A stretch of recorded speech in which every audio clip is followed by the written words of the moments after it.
ને મિત્રો મજામાં. મિત્રો આપણે રિઝનિંગના સમની અંદર જુદી જુદી વાતો જોઈ રહ્યા છીએ અને એના દ્વારા પ્રેક્ટિસ કરી રહ્યા છીએ. અને કોઈ પણ સમ માં જે વિશેષતા શું છે એ જોતા રહીએ છીએ. જેમ કે તમારા માટે આજે મેં નવા દાખલા મૂક્યા છે, મારી રીતે મૂક્યા છે. તો બેઝિક વસ્તુ છે, પકડશો એટલે સાવ સહેલું થઈ જશે. જેમ કે પૂર્વ તરફ જતી વ્યક્તિ પોતાની જમણી બાજુ 225 અંશ વળી જાય અને ચાલવા માંડે તો તે કઈ દિશામાં જતા હશે? મિત્રો મેં તમને શીખવાડ્યું હતું ને, વાવ ઈશાન પપ્પુને દે અગ્નિ. યસ, તો એ તમને બરોબર યાદ જ છે. એટલે દિશામાં કોઈ દિવસ ક્યાંય ભૂલ હવે તમારે થવાની નથી. શું?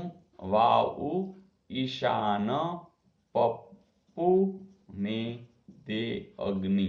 તો હવે તમે જાણો છો, આ વાયવ્ય છે, આ ઉત્તર છે, આ ઈશાન છે, આ પશ્ચિમ છે, આ પૂર્વ છે, આ નૈઋત્ય છે, આ દક્ષિણ છે અને આ અગ્નિ છે. હવે પૂર્વ તરફ એટલે તમને ખબર છે આ પૂર્વ તરફ આમ કોઈ વ્યક્તિ જઈ રહી છે.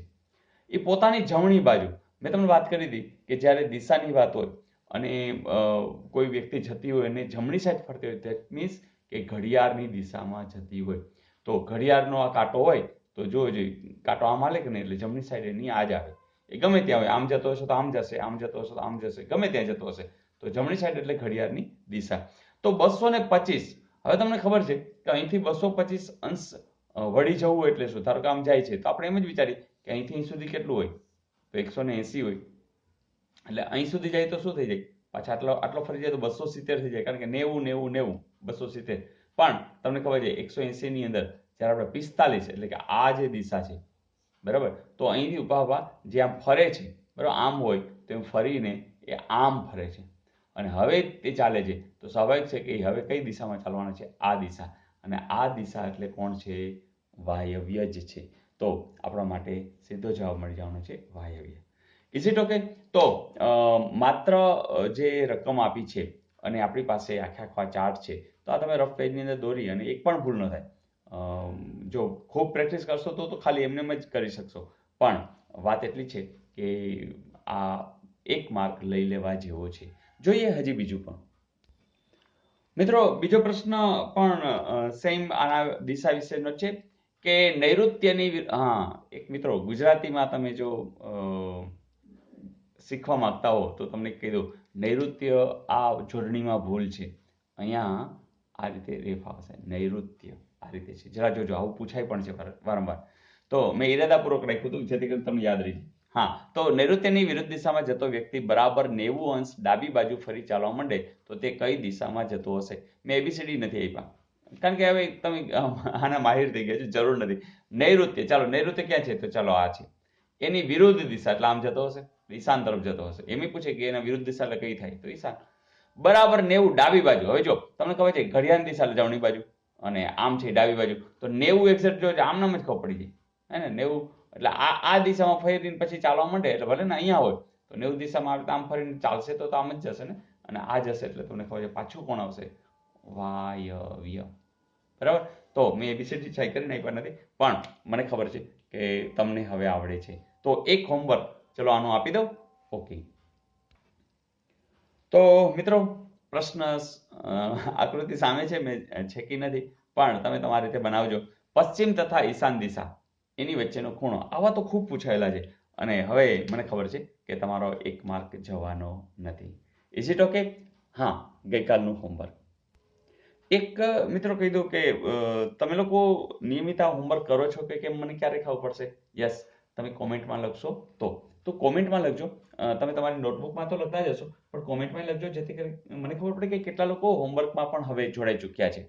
તો હા, જોઈ લઈએ ગઈકાલનું હોમવર્ક. મિત્રો ગઈકાલના હોમવર્કની અંદર અહીંયા એક શ્રેણી આપી હતી અને એ શ્રેણીની અંદર તમારે ફાઇન્ડ આઉટ કરવાનું છે કે એમાં કઈ નેક્સ્ટ અંક આવશે. તમે જોશો કે જે રીતે શ્રેણી વધતી જાય છે એની અંદર એટલી વસ્તુ ખબર છે કે અહીંયા આપણે ડિફરન્સ લઈ શકીએ 37 અને 47નો, અને અહીંયા 7 ને 8 એટલે 11 ડિફરન્સ છે. પછી 8 ને 3 11, 6 ને 7 13 છે ડિફરન્સ. પછી 8, બસ 8નો ડિફરન્સ છે. એટલે કે ડિફરન્સની અંદર કંઈક બહુ જામતું નથી, કંઈક વિચિત્ર વિચિત્ર આવે છે. પણ મિત્રો એ ખરેખર વિચિત્ર નથી, કંઈક સંદર્ભ છે. અને તમે સંદર્ભ અમુક લોકો પકડી શક્યા છે. જેમ કે 3 અને 7, એનો સરવાળો કેટલો થાય છે 10, તો એ 10 જ અહીંયા વધાર્યા છે. 4 અને 7 11, 5 અને 8 13, 7 ને 8, તો હવે તમે જ કહો અહીંયા શું કરશું, 9 ને 7 16 કરશું, એટલે કે 9 ને 6 15 અને 7 ને 8 ને 1 9, તો 95 જો આપ્યું હોય તો એ એનો જવાબ આવશે. તો મિત્રો નવી પેટર્ન સતત જોયા કરશું, શીખા કરશું, અને કોઈ પણ પ્રકારે પૂછે તો આપણી પાસે બસ જે 2 4 5 છે એના ઉપર નજર કરશું, તો એ સિવાય તો કંઈ હોતું નથી, તો આપણા માર્ક્સ જવાના નથી. Is it okay? તો બસ મિત્રો આનંદથી કામ કરો, બધાને જોડો, બધા સાથે રહીને આપણે એનડીસી પરિવારમાં જે કોઈ સિટીમાં હોય, જે કોઈ ગામમાં હોય, બધા તમારા જેવા મિત્રો બનાવો, સાથે સાથે કામ કરો, એકબીજાને મદદ કરો, અને નેક્સ્ટ જે ટાર્ગેટ છે એને અચીવ કરો. મિત્રો કેટલા બધા લોકો આનંદથી પોતાની અભિવ્યક્તિ કરી રહ્યા છે, જેમ કે પરમાર વિષ્ણુભાઈ, સર મને તમારા વિડીયો જોઈને હવે આવડવા લાગ્યું છે અને તમારી રીત બહુ સારી છે. તો ધેટ્સ ગુડ વિષ્ણુભાઈ, તમને જે મજા આવે છે એ તમે આજુબાજુના વિદ્યાર્થીઓને પણ મજા કરાવજો. એમના મોબાઈલ પાસે લઈ અને એને આખી આપણી ચેનલની બધી વાત કરી દેજો, તો કેવી રીતે પ્લેલિસ્ટમાંથી જોવું એ પણ કહેજો. એ જ રીતે દલસાણિયા વિષ્ણુભાઈ કહી રહ્યા છે કે સર હવે તો દાખલો જોવાની સાથે જ જવાબ આવી જાય છે, કારણ કે હવે તમારા વિડીયો અમારા લોહીમાં વહેતા થઈ ગયા છે. તો વેરી નાઇસ. તો મિત્રો તમે આના મય બની ગયા છો, અને જ્યારે કોઈ વસ્તુના મય બની જાઓ ને તો કોઈ પણ વાત છે એ હવે તમારા માટે ઇઝી બની જશે, અને એ બનવાની જ છે, મને ખાતરી છે. એ જ રીતે વી રાજગોર કહી રહ્યા છે કે સર આપનું વિચાર વલણ ખરેખર અમારા હૃદયના તાર જણજણાવી મૂકે છે, અને સફળતા માટે અમે કિંમત ચૂકવીશું, અને સફળ થયા બાદ આપનું ઋણ ઉતારવા પણ સ્નેહ અને સંબંધ રૂપી કિંમત ચૂકવીશું. તો બસ મિત્રો આ તમારો પ્રેમ છે, અને આ પ્રેમને લીધે તો આપણે આ સુંદર કાર્ય થઈ રહ્યું છે, અને આટલા બધા વિદ્યાર્થીઓ સાથે એકસાથે કામ કરી રહ્યા છે. તો બસ મિત્રો આ તમારો પ્રેમ છે એ જ મોટી વાત છે, અને મને પણ આનંદ છે કે તમે જલ્દી સફળતા મેળવો અને જરૂર રૂબરૂ મળવા પણ આવો.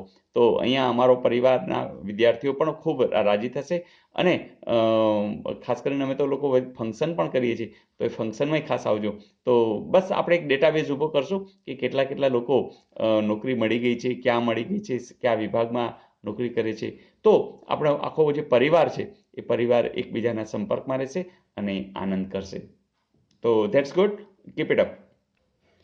એવી જ મજા આવી છે સાહિત્યકારોના રાધિકા માનસતા કે વાહ સર બહુ મજા આવી, પણ આવા બીજા વિડીયો મૂકો આવા ક્વેશ્ચનના. તો જરૂરથી તમને ખ્યાલ છે સાહિત્યકારોમાં ડિટેલની અંદર આપણા વિડીયો છે જે તમને પ્લેલિસ્ટમાંથી મળી જશે.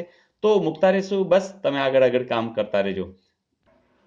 તો મિત્રો બસ બધા જોડાય અને બધા આનંદથી કામ કરે એ તો આપણું સપનું હતું, અને હવે એ તમે લોકો બધા સાથે રહી અને સાકાર કરી રહ્યા છો.